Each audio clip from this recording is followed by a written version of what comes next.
Right then, this is a quick road test video, and this is for a Honda Civic 1.8 ES, registered ML08HXO. And mileage at the start of the video is 130,706 miles. The reason we do all of our videos is essentially so that if anyone is online looking at our cars, they actually get to see the car they're looking at in operation. The reason we feel it's important is because we've been to see so many cars which have looked perfectly good in the advert, only to get them find out when you get there it's got a fundamental issue which you'd much rather known about before setting off. So hence that's why we do it. This car's come into us as a part exchange. The lady and gentleman bought a Honda CR-V from us. We love the older Hondas coming in as part exchange. They're just it's a known quantity to us, so we know what we're looking for when we get in them. But the car's lovely. It starts instantly and settles to completely smooth, even idle. There are no warning lights on the dashboard at all relating to the engine or any other part of the car.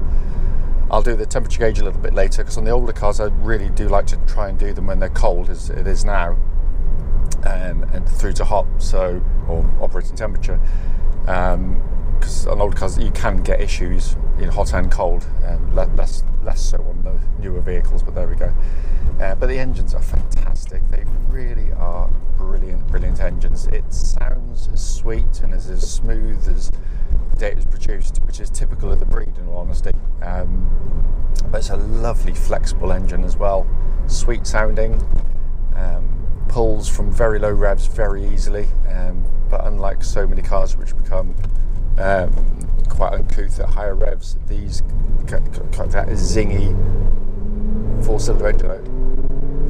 It really does sound lovely. So you've got that induction howl which you get from the Hondas, which is absolutely beautiful. Again, being critical, and this is the whole point of these videos, the only thing I've noticed, you've got a slight exhaust sort of resonance at low revs as it picks up. Just it might be like a heat shield or something, but that's being mega correct, because 99.9% of the time you don't hear anything, but it's, my ears are here to detect things for you, or try to at least anyway. Engine then feeds through into clutch and gearbox. Clutch on the car's fine. It's obviously a bit heavier than it would have been when it was new, but the bite point seems good. Actuation's fine, and unlike so many of this age, it doesn't squeak either, which is a minor miracle. Engine then feeds through into the 6-speed Honda gearbox, which even by today's standards is one of the nicer gearboxes you're ever going to use. It's really slick, and short in throw. It's positive, it's really precise. It feels absolutely fantastic to use, it really does. It's really sort of tight in all the gears, the linkages are all really good, but yeah, really nice gearbox to use, as it always has been, as I said. The steering of the car, again, absolutely fantastic. I love getting back into these because it's so direct, sort of go-kart like in the way it responds. Tiny movements of the steering wheel give you instant response. Track's absolutely bullet straight. There's no vibrations at this speed, or any speed up to the legal limit. And it feels really tight on the road, I have to say. It's it doesn't feel like a car of its age or mileage at all. It just feels much more modern than that, and sort of bolted down really nicely. Chassis of the vehicle, likewise, it copes with the steering inputs brilliantly. It just wants to change direction. They are brilliant fun to drive, really are. The offset is, it has a harder ride. I'm not going to pretend it hasn't. It's very smooth on roads like this.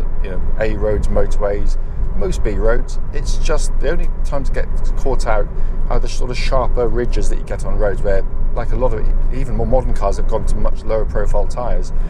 They can't cope either, so it's no different. But it is slightly firm in those senses. But the rewards that you get the other side, are well worth it in my opinion.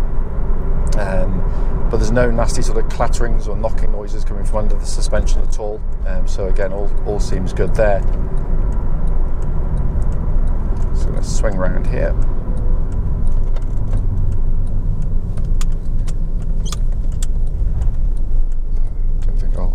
get in front of that chap coming.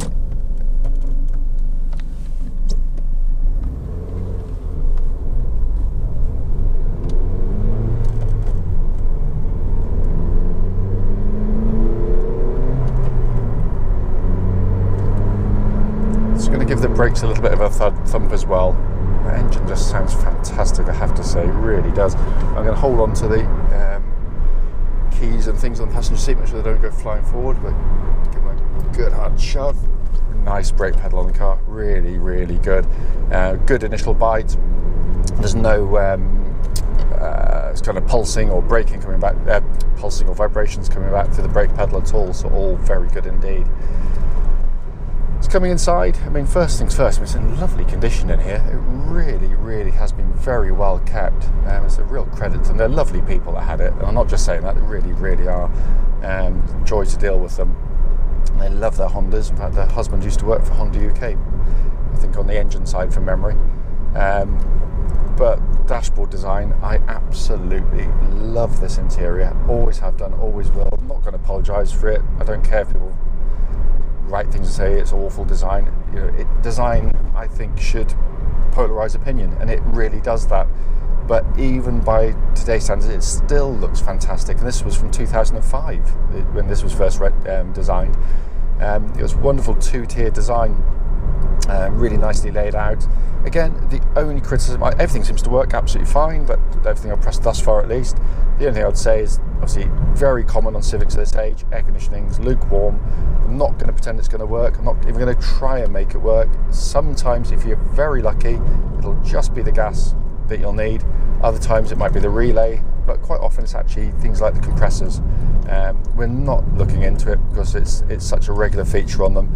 It was actually a bit of a weak point in their design, whereas the later 2012 model, they've really beefed up the system, it would appear, because we don't touch those at all. So that's noted. Everything else, as said, works beautifully, but it got this wonderful dash design in front. You know, the upper section with all the information, but the most obvious one, big and bold, that digital speedo, which you can clearly see. So I'm looking ahead now, you know, looking for cars coming around the corners, or cyclists or pedestrians. At the corner of my eye, I can clearly see my speed at all times.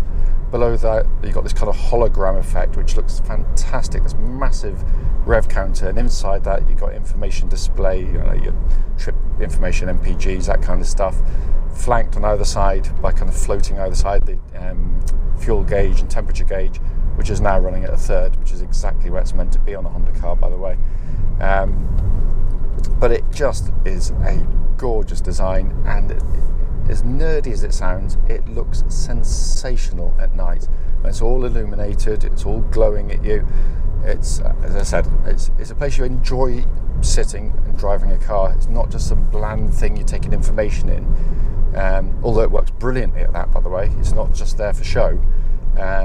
It also just warms your heart to get into them. It's not one of these sort of sterile cars that you just go from A to B and get out the other side rather relieved you got there. It's a car that you can actually enjoy getting from A to B. But it drives really, really nicely, I have to say, for its age and mileage. It's not unexpected, because Hondas do tend to drive very well, even with big mileages on them.